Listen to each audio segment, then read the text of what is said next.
baru mulai YouTube, jangan ulangi 5 kesalahan ini, teman-teman. Terutama teman-teman pemula yang nggak punya basic sama sekali di dunia YouTube atau di dunia sosial media, jangan sampai mengulangi 5 kesalahan ini. Saya akuin pastinya kita semua yang mungkin dari nol banget, nol kecil, dari bawah dari cuman modal handphone dan WiFi rumah. Pastinya kebanyakan mereka itu nggak ikut kelas, nggak kursus, dan berbeda sekali dengan mungkin orang-orang yang lebih mampu yang mempunyai fasilitas, ya. Oke, di sini saya akan membahas 5 kesalahan YouTuber pemula. Yang pertama adalah upload tanpa riset. Ini penting sekali karena kita tuh harus namanya meriset dulu ide konten kita dari tren sosmed, dari kata kunci, dan juga dari konsepnya. Karena ini penting sekali teman-teman, jangan kita tuh ngupload langsung upload aja. Kita harus penting bagaimana memahami penonton, memahami tren sosmed, dan memahami algoritma YouTube. Kalau kita sudah paham menguasai pasarnya, ini nggak saya sebut pasar karena YouTube itu sama dengan orang berbisnis atau berjualan produk, ya. Jadi kita tuh harus tahu bagaimana algoritma bekerja dan konten apa yang sedang tren. Harus paham biar kita itu nggak sia-sia bikin konten. Yang selanjutnya di sini thumbnail dan judul yang nggak menarik ya, teman-teman. Ini penting sekali kalau misalnya kita bikin channel tapi judulnya nggak menarik, thumbnail nggak menarik, dan lain sebagainya, ya. Kita tuh harus bikin channel yang menarik, yang bagus, dan lain sebagainya. Jangan kita langsung upload sebagian, upload gabut upload males upload jangan.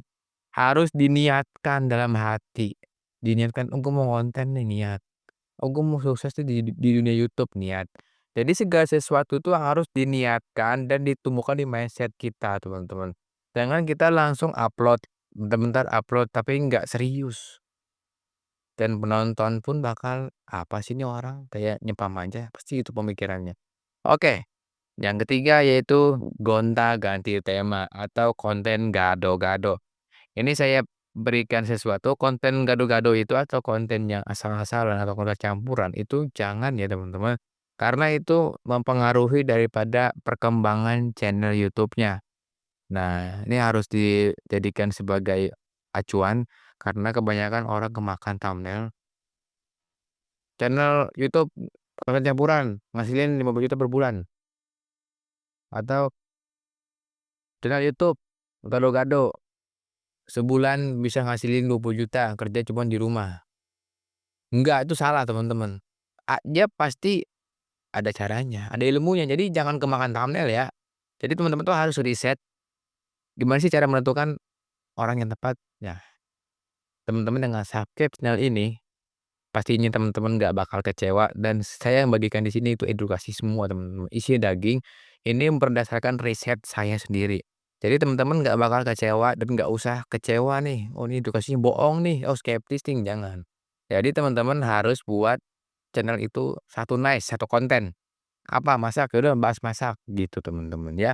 Jangan konten gado-gado. Selanjutnya di sini ada yang namanya perfeksionis tapi nggak mulai-mulai, alias kebanyakan nunda-nunda. Nunggu alatnya lengkap, nunggu apa, nunggu yang namanya handphone, nunggu iPhone, nunggu nanti belum punya mic, nanti aja nggak pede depan nggak pede depan kamera, nanti aja nggak bisa ngedit, kelamaan. Jadi kita tuh harus yang namanya selalu langsung. Mau konten, siap, ada waktu, ada alat, langsung. Walaupun hanya menggunakan HP centang. Ini saya kalau mau tahu nih, saya rekam pakai Redmi A2, teman-teman ya. Bukan iPhone, bukan Samsung yang mahal, bukan Android flagship sekalian. Saya ini rekam pakai apa, Redmi A2. Kalau teman-teman nggak tahu, Redmi A2 itu produk ini dari Redmi yang baru kemarin launching ya, itu harganya 1,2, dan itu hasilnya, ini hasilnya dan teman-teman saksikan, ini hasil kamera daripada Redmi A2. Saya nggak sponsor ini. Maksudnya apa? Ini sebagai motivasi ya, motivasi buat teman-teman semua bahwasannya kalau mau ngonten cukup gunakan apa yang kita punya. Kita misalnya punya Samsung Redmi 6A nih, saya pikir ini Redmi 6A buat sebagai mic juga, pakai aja. Nggak perlu kita nunggu punya iPhone 15, punya Samsung S24 Ultra, punya mic BM800, atau punya mic, apa, Saramonic, nggak usah. Pakai alat yang kita punya, kita bersyukur, teman-teman. Masih punya handphone, masih dikasih akses internet dan lain sebagainya. Di luar sana banyak orang yang mau ngonten tapi nggak punya alat dan sebagainya, emang sama sekali dalam arti ini nggak punya handphone atau internet, ya. Jadi bersyukurlah dan pakai alat yang ada. Selanjutnya yaitu nyerah karena views kecil. Nah, ini penting nih. Kebanyakan dari kita yang baru mulai itu nyerah, "Ah, gue capek ah, kontennya cuman dikit views-nya.